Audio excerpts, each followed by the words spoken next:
Good morning from Richard and Judy. Okay, sorry about that. So,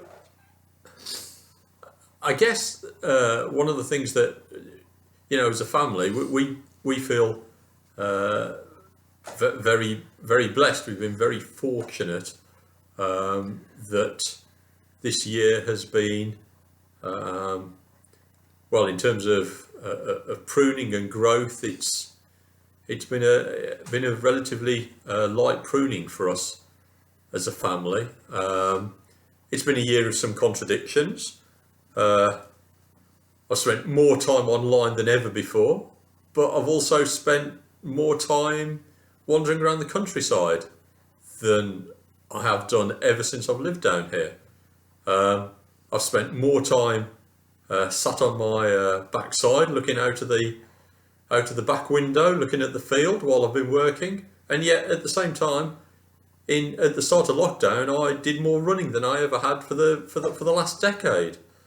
I've clearly spent less time visiting my parents, but yet I exchange many more emails with my father, and we've probably got a stronger relationship than we have for a long time.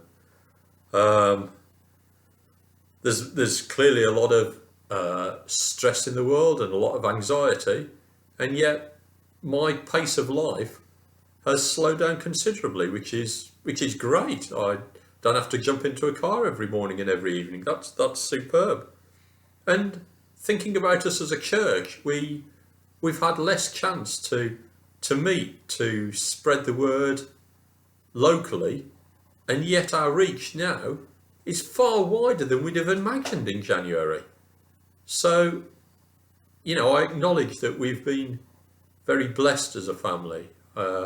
We've managed to spend an awful lot of time together. As an only child, I could only hope to be able to wander around in the local fields with my family. That never happened to me as a child, and that's what I've been doing this year. You'll note that we don't have the children on this video because they may give a different answer and somewhat less upbeat than mine. But nonetheless, let's go with my analysis. And it's there's been a lot of fortunate things, blessed things this year for us as a family. My mother had both her hips replaced last year, and that means this year she hasn't needed to go into hospital. She's had her mobility, and that's really helped her get around and do a lot more essential food shopping than I may have liked, but hey, there you go. And I guess, theologically, what could I link that to? Okay, I'm struggling. This might be more tenuous than the average children's talk, but I guess in some ways there's something about looking at the things that aren't and seeing what they can become. The weak becoming strong. The contradictions that you see God in unusual places and blessings in unusual places. So that's it from me. Don't look at me like that. I'm married to you. I'm sorry. Okay. Yes. Yeah. No. Stop it. No. Okay. Blessings for me. Right.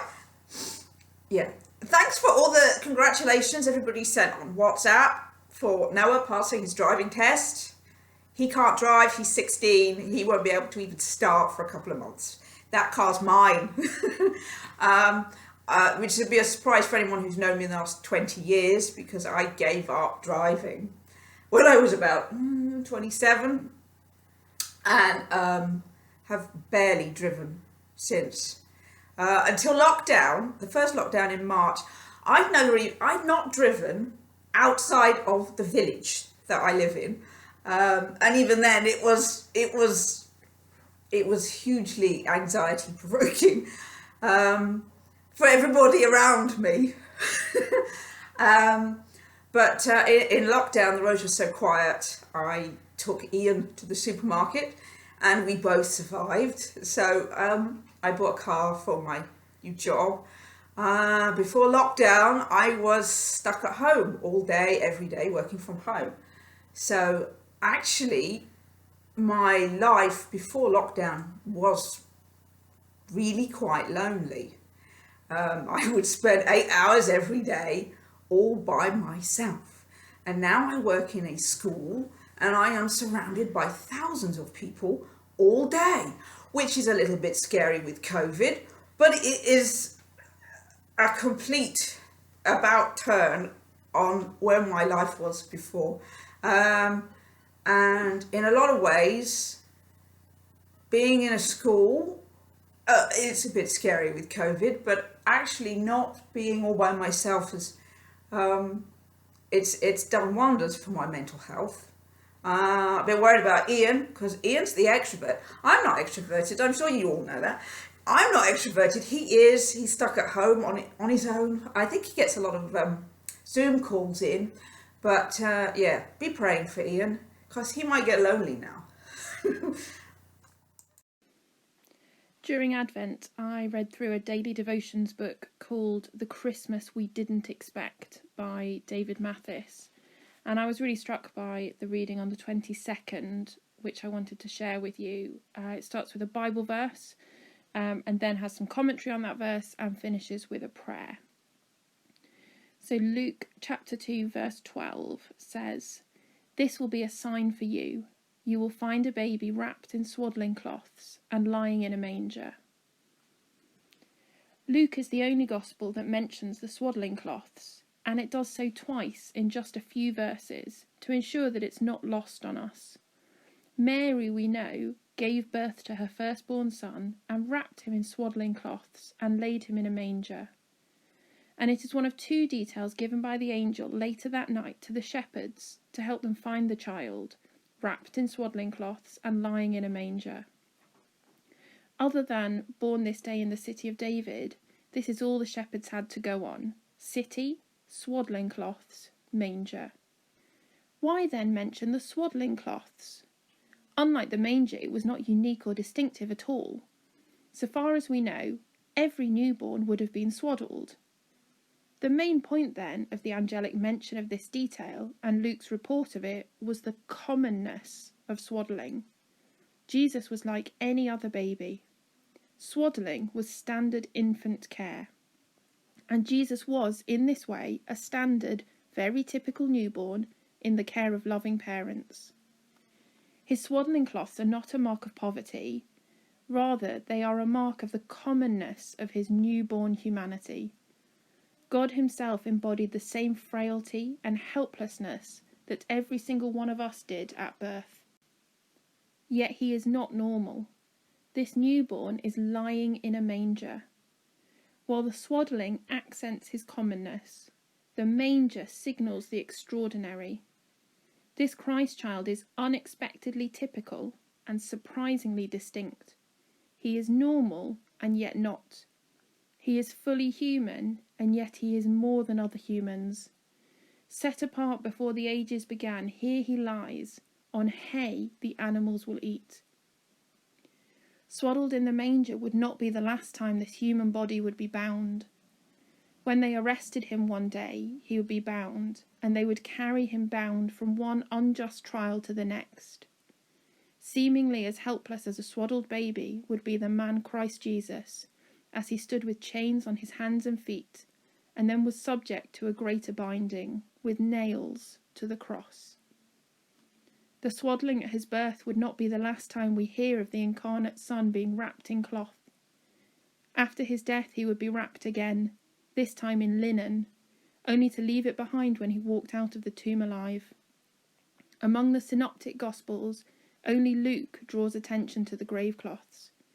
Peter rose and ran to the tomb, stooping and looking in. He saw the linen cloths by themselves, and he went home marvelling at what had happened. The infant in the manger would not stay swaddled, and his crucified body would not stay dead. He entered into the swaddled, bounded, frail and fragile reality of our humanness, and carried us with him, even in our finitude, into the boundlessness of eternity and the coming new world. He is not dead, he is risen. The one who was like us swaddled is now the human king of the universe.